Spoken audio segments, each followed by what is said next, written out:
A mother in Fresno pulls into her neighborhood gas station with her 2 kids in the back seat. She's running on empty, and she needs to get to work. The price on the sign reads $11.89 per gallon. She does the math in her head. Filling her Honda Civic will cost $190. That's more than she makes in a day. She turns the car around and heads home, calls her boss, and says she can't make it in. I'm Laura Whitmore, and this is the Laura Whitmore Report.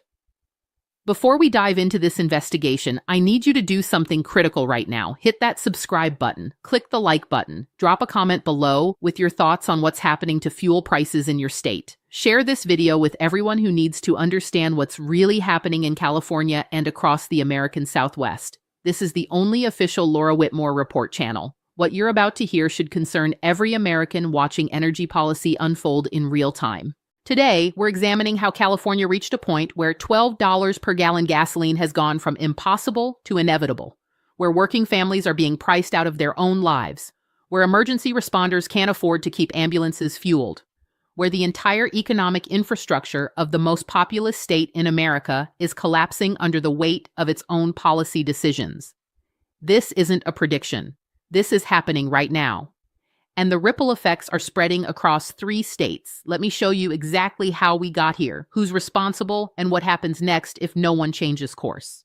On October 14, 2024, California Governor Gavin Newsom signed Assembly Bill 1525 into law during a public ceremony in Sacramento. He called it a victory against big oil and a stand against price gouging. The legislation mandated that California's refineries maintain minimum fuel stock levels at all times and gave state authorities the power to establish acceptable profit margins for refining operations. In other words, the state would now decide how much profit was too much profit for energy companies operating within California's borders. The governor framed this as consumer protection. He said these regulations would save Californians hundreds of millions of dollars every year by preventing refineries from deliberately restricting supply during planned maintenance shutdowns. He accused oil companies of playing games with California's fuel supply to artificially inflate prices. He positioned himself as the defender of everyday Californians against corporate greed. Just 3 days later, the first domino fell. On October 17, 2024, Phillips 66 announced they were shutting down their Los Angeles refinery permanently. This wasn't a small facility. It produced 139,000 barrels of gasoline per day. That's roughly 8% of California's total refining capacity, gone overnight. Phillips 66 stated that market dynamics had made continued operation economically unfeasible.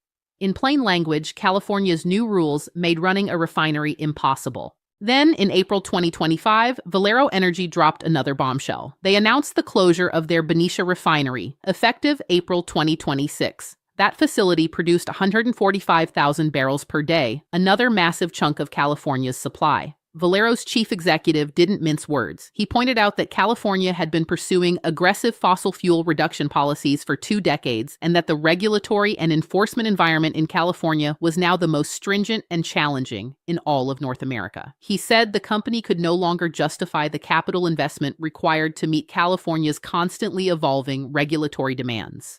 Together, Phillips 66 and Valero represented 20% of California's total refining capacity. 1/5 of the state's gasoline production was disappearing within an 18-month window, and this was just the beginning. Here's what nobody anticipated. When you lose 20% of your refining capacity in a state that already imports fuel to meet demand, prices don't just increase gradually, they spike. California currently uses about 1.72 million barrels of gasoline per day. Before the closures, the state's refineries could produce about 1.62 million barrels per day, meaning California already had to import about 100,000 barrels per day to meet demand. With Phillips 66 and Valero gone, California's refining capacity dropped to 1.34 million barrels per day. That means California now needs to import 380,000 barrels per day, nearly 4 times what it imported before. And here's the critical part that Governor Newsom never addressed. California doesn't use regular gasoline. California requires a special fuel blend called CARBOB, California Reformulated Gasoline Blend Stock for Oxygenate Blending. This fuel meets California's unique emissions standards, and only a handful of refineries worldwide can produce it. You can't just buy gasoline from Texas or Louisiana and ship it to California. It doesn't meet state environmental requirements. The fuel has to come from California's remaining refineries or from specialized facilities in South Korea, India, or Singapore. So, when local refining capacity drops by 20%, California has to import CARBOB by ocean tanker from Asia. That takes weeks. The tankers have to travel across the Pacific Ocean. They have to wait for port space at Los Angeles or Long Beach. They have to unload. The gasoline has to get distributed through California's pipeline network to local markets. Any delay in this supply chain causes immediate shortages and price spikes. Let me tell you about what happened in February 2025. A fire broke out at the Martinez Refining Company facility in Northern California. The fire took the refinery offline for emergency repairs. Martinez produces 156,000 barrels per day, about 10% of California's remaining gasoline capacity. The moment that refinery went down, gas prices across California jumped 80 cents per gallon in 48 hours. In San Francisco, prices hit $6.40. In Los Angeles, they reached $5.90. In rural areas of the Central Valley, stations ran completely dry. Drivers waited in lines for 2 hours just to fill their tanks. Arizona saw prices jump from $3.75 to $4.55 in a single day. Nevada went from $3.90 to $4.70. That's because Arizona gets 33% of its gasoline from California refineries, and Nevada gets 88% of its supply from California. When California's system breaks, the entire Southwest pays the price. The Martinez fire was eventually contained. The refinery came back online after 8 weeks. Prices stabilized, but they never came back down to pre-fire levels. They stayed elevated because the market now understood the fragility of California's fuel infrastructure. One refinery fire, one unplanned maintenance issue, one pipeline leak, any of these could trigger another crisis. And then Senator Brian Jones saw what was coming. On May 6, 2025, he sent an emergency letter to Governor Newsom warning that gas prices could hit $8.43 per gallon if refinery closures continued at the current pace. Jones cited a study from the USC Marshall School of Business predicting price increases as high as 75% within 2 years. He offered to work with the governor to find solutions before the crisis worsened. Governor Newsom never responded. Not a single acknowledgement, not a meeting, not even a press statement. The letter went into a file somewhere in Sacramento, and the crisis continued to build. By June 2025, even the California Energy Commission, which reports directly to Governor Newsom, started raising red flags.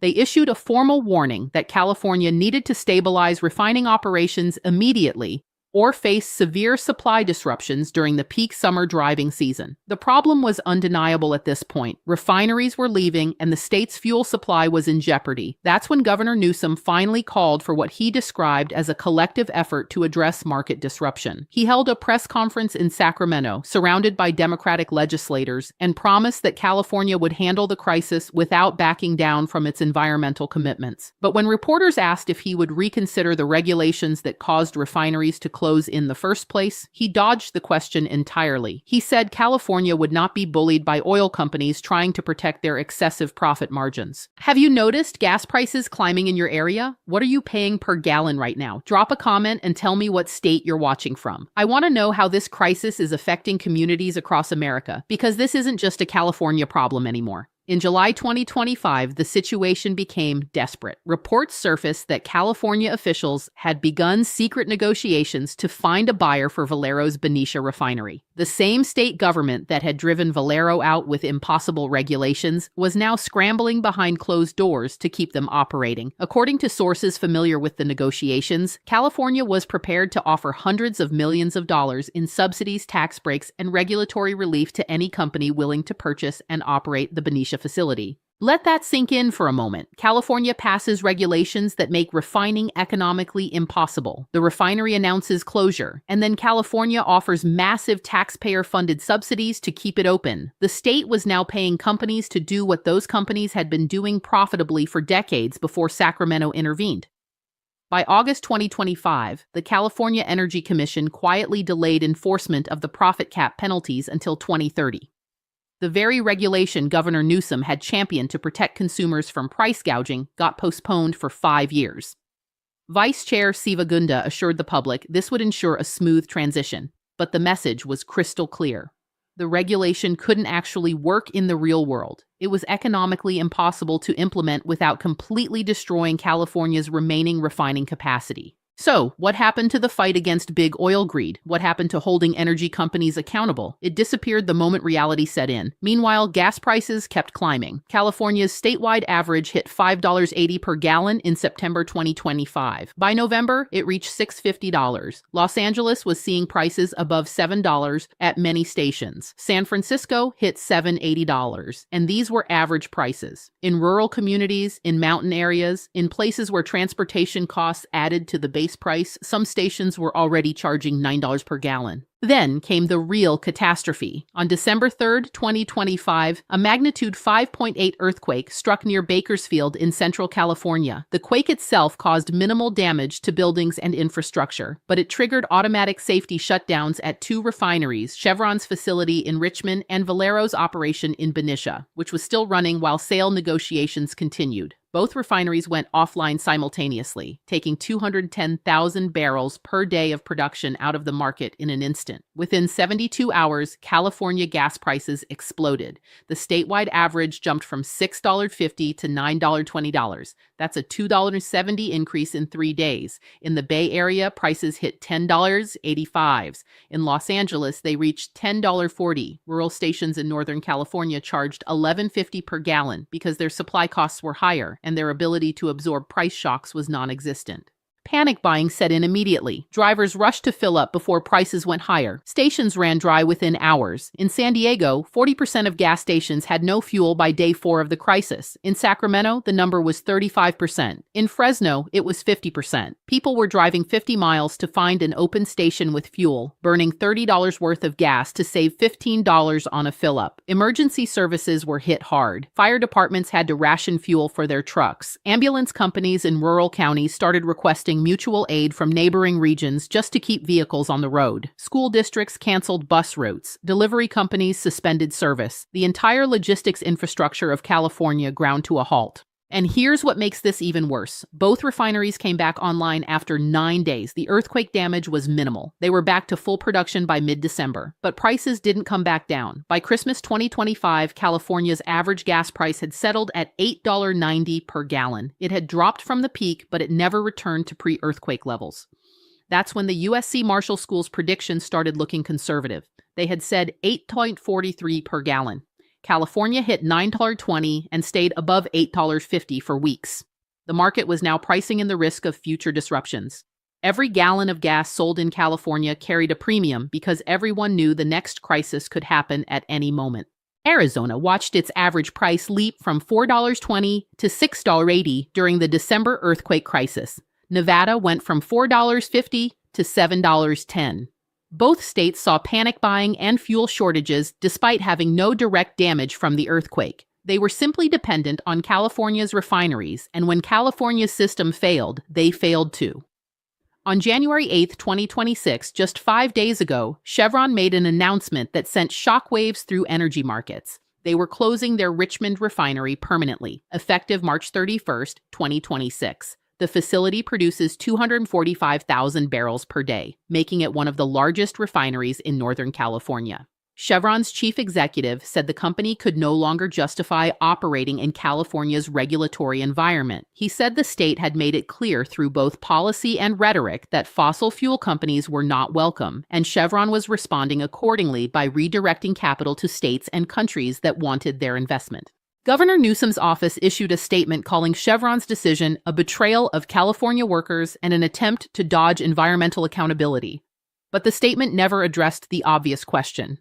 If your regulations make it impossible for companies to operate profitably, why are you surprised when they leave? Here's where we are right now today, January 13th, 2026. California has lost 3 major refineries in 15 months. Phillips 66 is gone. Valero is closing in April. Chevron is shutting down in March. That's 529,000 barrels per day of production eliminated. California's remaining refining capacity will be approximately 1.09 million barrels per day. The state uses 1.72 million barrels per day. That means California will need to import 630,000 barrels per day, more than 1/3 of its total consumption. And carbob imports are expensive. When you factor in the cost of shipping fuel across the Pacific Ocean, the port fees, the distribution costs, and the profit margins for Asian refiners, imported carbob costs about $4 per gallon more than domestically refined gasoline. That $4 per gallon premium gets passed directly to consumers.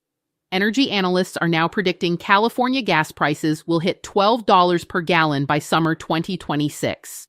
Not during a crisis, not during a refinery fire or an earthquake. Just as the normal price for fuel in California when demand peaks during vacation season, $12 per gallon as the baseline. Think about what that means for a working family. The average California household drives about 12,000 miles per year. At 25 miles per gallon, that's 480 gallons of fuel annually. At $12 per gallon, that's $5,160 per year just for gasoline. For a family making $60,000 a year, that's nearly 10% of their gross income spent on fuel before taxes. And that's just for one vehicle. For families with 2 cars, double it. This is not sustainable. You cannot run a modern economy when workers are spending 10% to 15% of their income just to get to their jobs. You cannot maintain a logistics network when diesel costs $14 per gallon. You cannot keep emergency services running when ambulances cost $400 to fill up. And Governor Newsom's response? On January 10th, 3 days ago, he held a press conference to announce a new rebate program. California will send $400 checks to vehicle owners to offset high gas prices.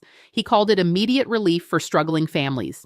But here's the math. $400 divided by $12 per gallon equals 33 gallons. For most vehicles, that's 1 fill-up, maybe 2 if you drive a compact car. The rebate covers about 2 weeks of driving for the average California family, and then they're right back to paying $12 per gallon out of pocket. The rebate program will cost California taxpayers $9.6 billion.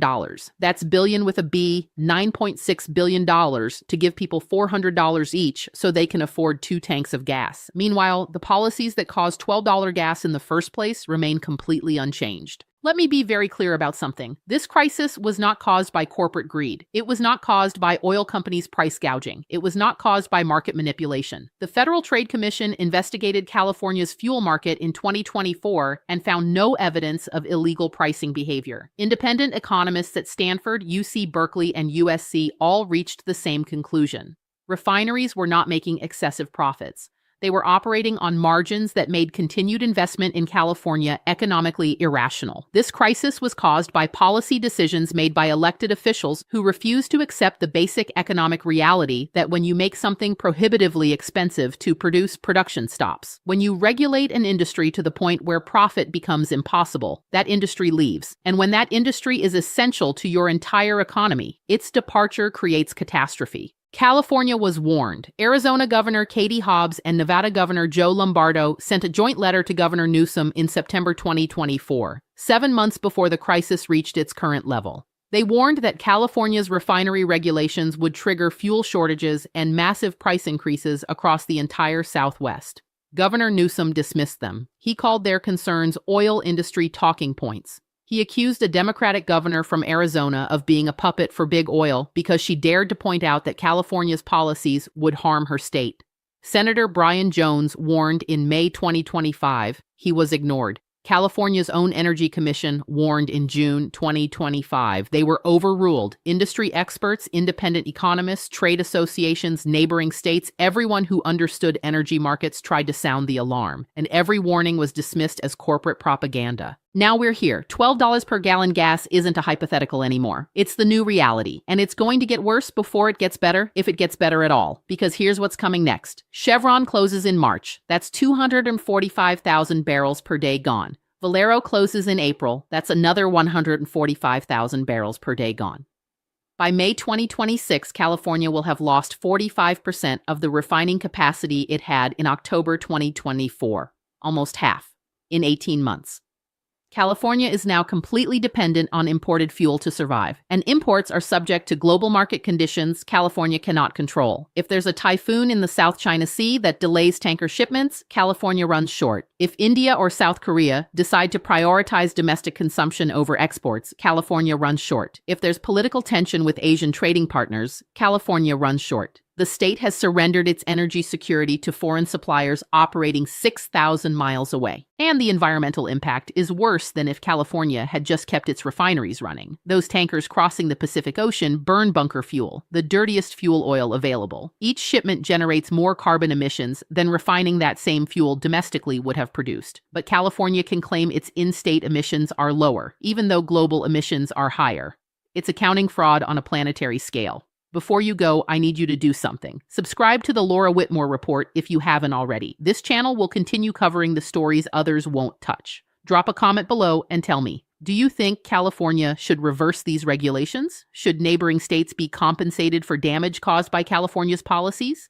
Share this video with your family, your friends, your co-workers. People need to understand what's happening before it's too late. Here's the question we're left with. When gas hits $12 per gallon and working families can't afford to drive to work, when emergency vehicles sit idle because departments can't afford fuel, when the entire economy of the Southwest grinds to a halt because California dismantled its own energy infrastructure, will anyone be held accountable, or will we just be told this was the cost of progress?